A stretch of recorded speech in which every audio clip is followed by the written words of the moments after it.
Is there an Ibrox title decider on Sunday? Are the new firm going to miss out on the top six? And is it Hail Mary time for Livingston? I'm Charlotte Cohen, and together with Moira Gordon and Cillian Sheridan, we're going on a voyage of discovery into the heart of Scottish football.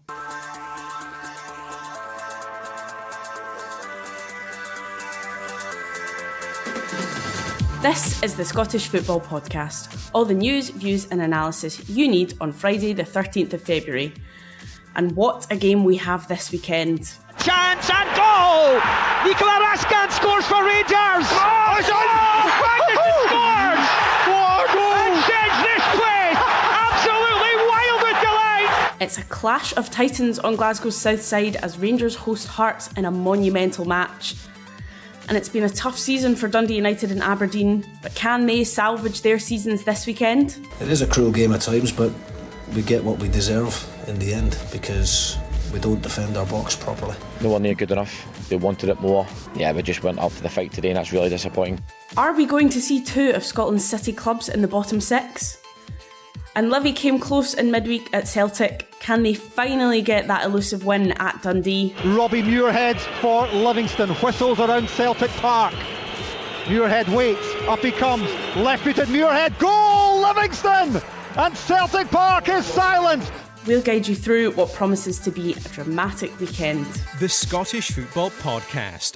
And alongside me to do that this morning, Moira Gordon, Scottish football writer. Morning, Moira. You excited for the games this weekend, particularly that big one at the top of the table? I think, everybody's excited every weekend. I think every game is interesting now and every weekend throwing up some bumper fixtures. And alongside us to chat all of that, Cillian Sheridan, striker, goal scorer last weekend. Cillian, morning. Are you looking forward to the action this weekend? Yeah, definitely. I think every weekend now until the end of the season is, as long as the three teams at the top kind of keep within touching distance of each other, then each weekend is going to be more exciting than the last. So really looking forward to this three-way title running. Well, let's get started with probably the biggest game of the weekend. Hearts travel to Ibrox to face Rangers. Rangers coming into this one off the back of that draw against Motherwell. Danny Rowe, Moira, was criticised for his team selection in that game, leaving the likes of Tyrone and some of the new signings on the bench. What did you make of that? Were you surprised with the team he chose against Motherwell? It's not necessarily surprising. I think when you bring January signings in, people expect them to go in straight away and have a real impact. I think the January transfer window is sometimes difficult because players maybe take a while to adjust. The managers are the ones seeing them in training, knowing whether they're actually ready to jump into a top tier Scottish game there. I mean, it's not like they were playing one of the lower teams in the league. They were going in against a top team, so he's the one that knows whether they're ready for that game. Every manager buys a player and brings them in and hopes that they're ready to go and hit the ground running, but that's not always the case. They're the ones that are seeing them in training, knowing whether they're quite up to it yet, whether they've got a full 90 minutes in them, whether they're adjusting at the pace or everything, the physicality of Scottish game, which is different, from a lot of other leagues. So it's I haven't seen them all in training. I haven't seen all the new signings. I think if you were a few weeks into it and you're still not playing the guys that you've brought in to change things up for you in the January window, then you question them. I think the very, early doors, I think it's more difficult to criticise them if you've not seen what's going on behind the scenes. And, I mean, on Sunday, this game, Cillian, is at Ibrox, and we know what the crowd there can be like if things aren't going their way in a game, if they're not happy with the players, the manager, whatever. I suppose that could potentially play in Hearts' favour if they can really get on at Rangers, maybe score early. They can get that Ibrox crowd totally turned around. Yeah, definitely. I think that's something Derek McInnes will tap into. He knows, having been around Scottish football long enough, with lesser teams going to Ibrox, he knows the best way to get at them is by using the fans. It's something I've always it's probably a little bit of a different situation now where he is actually like, I mean, he's at a team that are above Rangers. He's not going in there as the underdog as maybe previously. But I think probably will still be going in with the same tactics of you go in, try silence the crowd, get them on the team's back, kind of early doors as early as you can. And the other thing, Hearts can have the confidence of, so far this season they've performed really well against Rangers and Celtic, home and away. So I don't think there's the same fear that teams maybe usually would have had going to Ibrox, and also at a stage so late on in the season. I think they're kind of getting to the stage of almost enjoying just grinding out results as well. I heard his interview after the Hibs game, and he seems quite annoyed that they're not getting the credit for just grinding out results. So I feel like he's probably relishing that part of it as well. So I think if I was to predict a result, I think it got a draw written all over it, which would I think appease Hearts fans and Derek McInnes more than it would Rangers. Yeah, we were having a conversation about that in the office yesterday of who, like, what does Celtic want from that game? What result suits them? What result suits Rangers and Hearts? So it's interesting. You also made another interesting point, Cillian, there, which I'll come to you on, Moira. Derek McInnes going to Ibrox with a team who are top of the table. I mean, that's got to be an interesting thing mentally for him. I know Cillian says it won't change his tactics from what he would, I suppose, if they were fourth or fifth. But it's an interesting shift, I suppose, for a manager to go to Ibrox or Parkhead being top of the league. I totally agree with Cillian in the fact that they'll go there without fear, which is quite an unusual thing in Scottish football. That's what I think is really interesting about this season as a whole. I think the vulnerability of both Celtic and Rangers so early in the season has allowed teams to kind of, shrug off that fear factor that so often they'll have when they're going up against Celtic and Rangers, where they'll go out wanting to do their best still, but almost in the back of their mind, if they can snatch a draw, that would be a big result. But I think for Hearts this season, they've settled in at their position as league leaders quite comfortably now. They feel confident being there. They're enjoying being there. They're enjoying winning in different ways, and have shown they can do it in different ways. And having had the results they've had against Celtic and Rangers this year, I mean, only dropped 2 points in their 5 previous meetings with either side. I think that's something that will give them huge belief going into that game. And I don't think they'll go into it just looking for a draw. They might come out with it and be happier with it, but they'll not than Rangers. But they'll not go into it expecting or looking for that draw. They'll go into it believing that they can win the game. Yeah, absolutely. And before that, on Sunday, Celtic have the chance to put a bit of a marker down if they can go to Killie and win. But Killie and Kilmarnock have seemed to have turned a bit of a corner. That win over St Mirren will just be a massive lift for Neil McCann. And, some of the games that they've lost, particularly the Rangers game where 5-1 scoreline probably didn't reflect how the game played out. I mean, Killie going down to 10 men in the opening few minutes. But, I mean, I suppose that they've got to fancy their chances against Celtic, particularly looking at what Livingston did midweek. Yeah, I think it'll be a different Kilmarnock team to what Celtic have faced earlier in the season. I think Neil McCann's right. They probably were due that victory that they had over St Mirren. They probably were due that earlier than when it's come. He's really changed their style of play. They're attacking. They're good to watch on the ball. And I think they just seem to be playing with a bit more confidence. They're not really playing like a team that should be or that is in the position they're in. And then, yeah, you're right. When you see Celtic struggle at home against the bottom side, it probably does give Kilmarnock a little bit of hope. And yeah, I think it'll be a tough game for Celtic. It's generally can be a tough game. They struggled there in their Scottish Cup tie. So I don't know if that's going to be a factor, or if that's going to be in the minds of any of the Celtic players. But I definitely think it'll be a tougher game than probably if you went back a month or two ago. You're thinking it would be an easy victory for Celtic. I don't think that'll be the case this weekend. I think it'll be a much tougher game. And it's like we were saying, it's kind of every weekend now is getting more exciting towards the end of the season.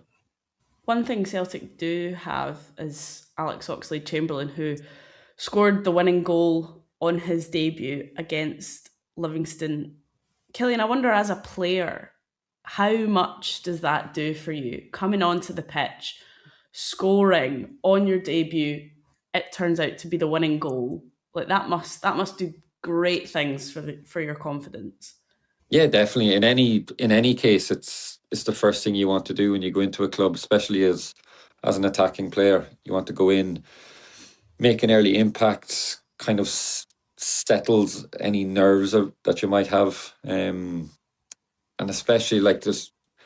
It's happened a few times now where Celtic make a signing like that. That's kind of, it's a bit of a name signing, but also it's kind of, is it going to work? I think it was the perfect start for Oxlade-Chamberlain. Never mind just coming in and playing well or scoring a match winner in a crucial game at a crucial time, where it kind of flipped everything on its head on Wednesday night. Well, you can catch all of Sunday's action on Sportsound. They're on air from 2 p.m. on Radio Scotland on Sunday after Off the Ball at 12. Well, let's turn away from the title race and look at that battle for top six. Motherwell against Aberdeen on Sunday. Aberdeen have had a wee bit of a break from fixtures given the weather and the all the games that they've had called off. But Cillian, you'll know from some of your games being called off, what's it like getting back into playing when you've had all these games that you were meant to play not happen? Is there a little bit of rustiness to you? It just depends what you're doing when the game is called off. When it's kind of, if it's just happening once, generally you're maybe not prepared for it, so the club might not have the time, or you're not planning ahead to arrange friendlies with other teams or stuff like that. You might just have a training session. Depending on the schedule, if you've got a busy schedule or you had a busy schedule, the manager might give them the weekend off and you're not doing anything, maybe have a rest. But when it's continually happening, you get to the stage where, right, we can't really afford to have another free weekend where you're just only training. So I think there is a bit of planning that comes into it. You kind of have to plan ahead to think of, right, well, if it's going to be called off, we can play this game, or we'll arrange a friendly there, or you'll play an in-house friendly. But like anything, until you're actually playing competitive matches, it is hard to replicate the intensity where you're not going back into league games or competitive games kind of cold in a way. So probably a lot of it will come down to what you're doing to replace and try and replicate those postponed, not even the games, but just the competitive edge that you'd miss. I would hand to Moira just now, but she seems to have been struggling with her connection, so it'll just be the Cillian and Charlotte show until she manages to rejoin us. But looking at Aberdeen specifically, still no manager in. I don't know, what does that do to the atmosphere around the dressing room? I mean, do you think it's impacting the players at all? Potentially. It's the one thing it can do. It can kind of, I always find, like, for players, if there's any chance or any sort of excuse to get, they'll find one and they'll use it. And you kind of have to be careful that doesn't creep in, that the fact, like, right, well, there's no manager, there's no one really, who are we being held to account by? There's that kind of, like, in limbo kind of way where, well, there's no one here that's really running the ship. Like, it's who's telling us what to do. I know that maybe that's a bit harsh on caretakers and stuff like that, or interims, but I don't know if it's been a good thing or bad thing that they've been missing games and games have been getting postponed where there is no real, I don't know, there's probably just no real edge there at the minute. Like, it's just that kind of seem to be in a sort of limbo where there's no manager, there's no games really happening. So I think they just need to kind of, and then everything's just going to come at once. I think it's, from what I'm led to believe, it sounds as if they're close to making an appointment. And I think they probably, I think they need to get it done before all of these games start coming thick and fast. Yeah, and tough. Tests don't get much tougher than Motherwell at the moment. I mean, what do you think they could break into this top three? I mean, if they win this weekend, results around them go their way, I mean, do you see them challenging and potentially even taking that third spot come the end of the season? Yeah, I mean, why not? They deserve to be where they are. And that's all with the first, maybe, the first 7 or 8 games of the season. Yeah. Although they were playing really well, they weren't getting results and victories that they are now. Like, even if you took that into consideration, they would definitely be up there in that top 3 bracket, I think. And again, you saw from the Rangers game the other night, they have confidence in their own style. They won't stop if they've got 10 players, 11 players on the pitch. And I think it'll also be different as well for Celtic and Rangers, actually having, not only are they chasing, they're in an unusual position of chasing a team top above them that isn't Celtic or Rangers. Yeah. They also now have a team breathing down their neck to actually put pressure on them. Like, hold on, we're not just looking up the way, there is also Motherwell coming behind us as well. Like I keep saying, it's been brilliant for the league this season. It's excitement kind of just from places that we'd never really expect. Yeah, Celtic and Rangers in a Hearts Motherwell sandwich in the table. That was all I could think of when you said that, was their sandwich in between them. But just looking further down the table, it's been a rough old season for Dundee United, and again, another team just really struggling. Falkirk on Saturday, another team in good form. If Dundee United and Aberdeen don't win this weekend, do you think that their top 6 hopes are maybe over? Because, I mean, the gap between them and the table, I'm just trying to get it up so I can be totally accurate here. Dundee United are on 25 points, having played 24 games. They're only 2 points ahead of St Mirren and Dundee, who have played a game more, and Dundee United are 14 points off Falkirk. So, it's looking like comes the end of the weekend, if these two teams haven't picked up points, it could be terminal for them, maybe. Yeah, I think the top 6 as it is now is what it's going to be come the split. I don't see, from seeing Dundee United and Aberdeen, I don't see them suddenly picking up form on the other side of it. I don't see Falkirk slipping up and letting them giving up their position. So I think the top 6 is, as it is now, is going to be what it will be come the split. And then I think it's just going to be that case of, I kind of said it a while ago, I think Aberdeen's season I feel like that's just going to peter out really into not much. And it's looking kind of like similarly with Dundee United. The only thing saving them is that the teams down at the bottom are kind of so far off it that's not really, I don't think that's really a scare for them. But I don't think it's a shocking thing. I think it's a disappointment for both clubs not to be making the top 6.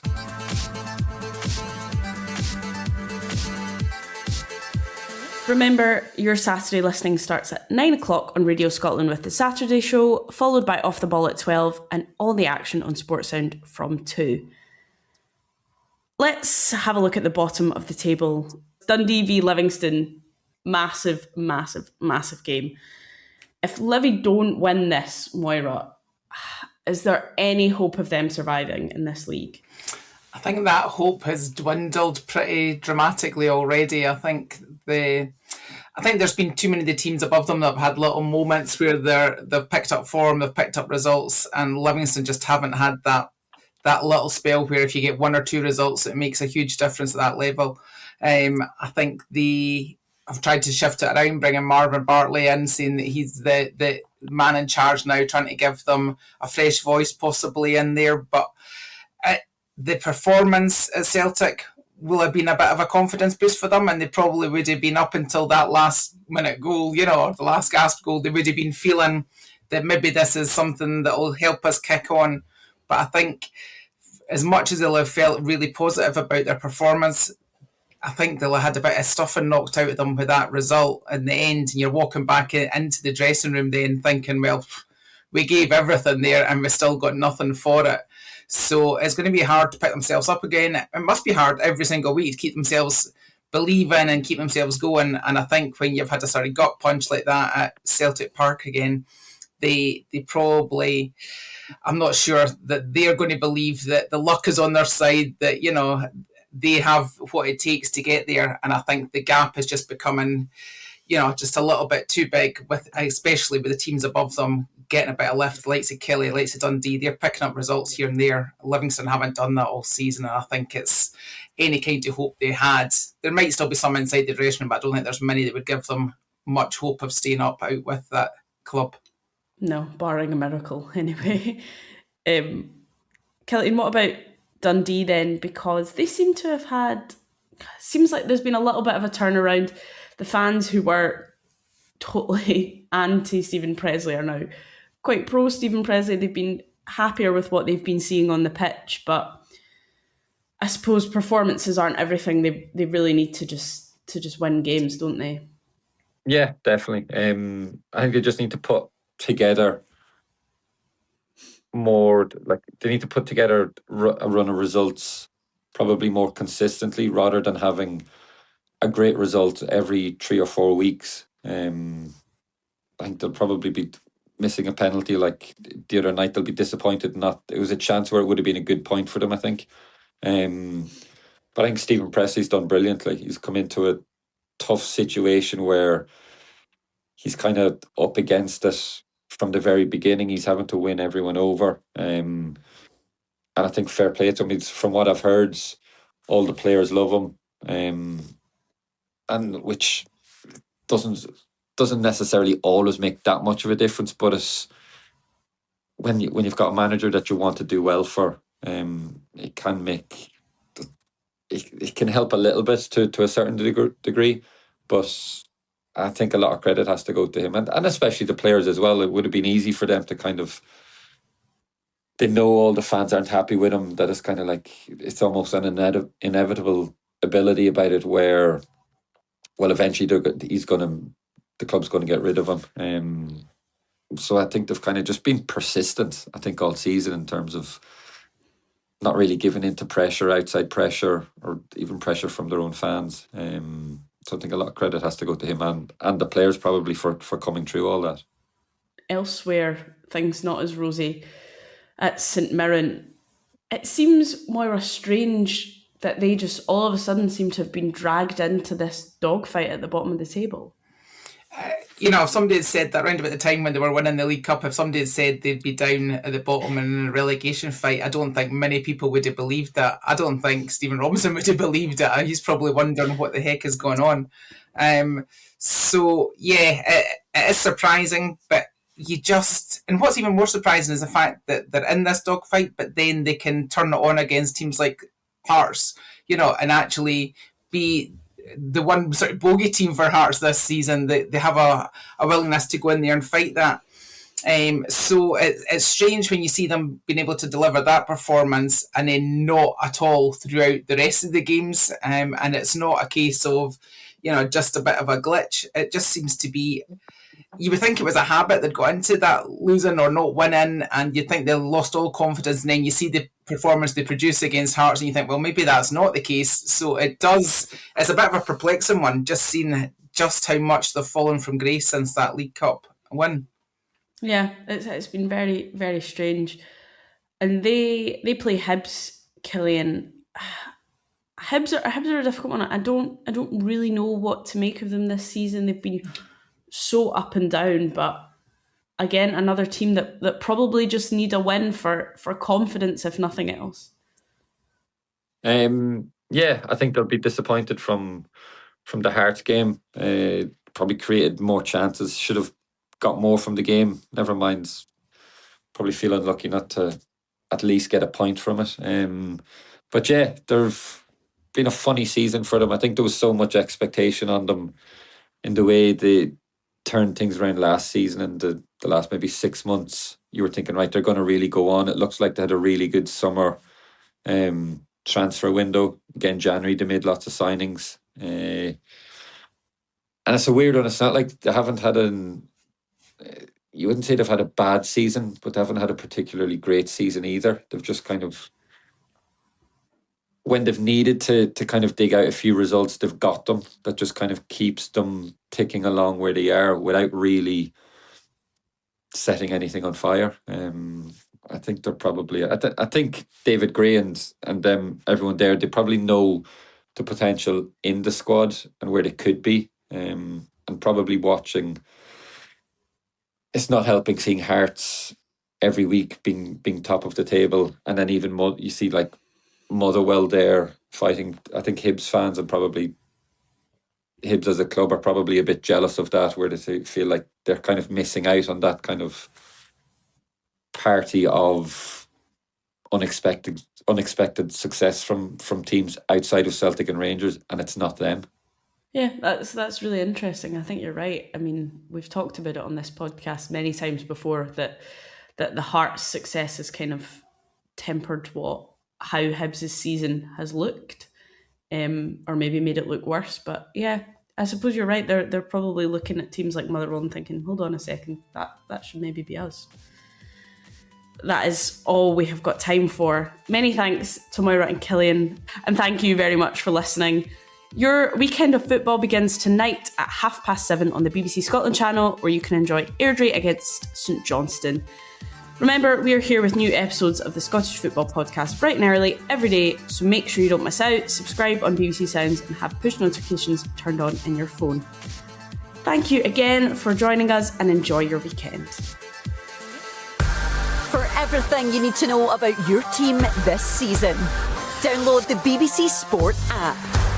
All the latest news, goal updates, stats and scores, and insight and analysis.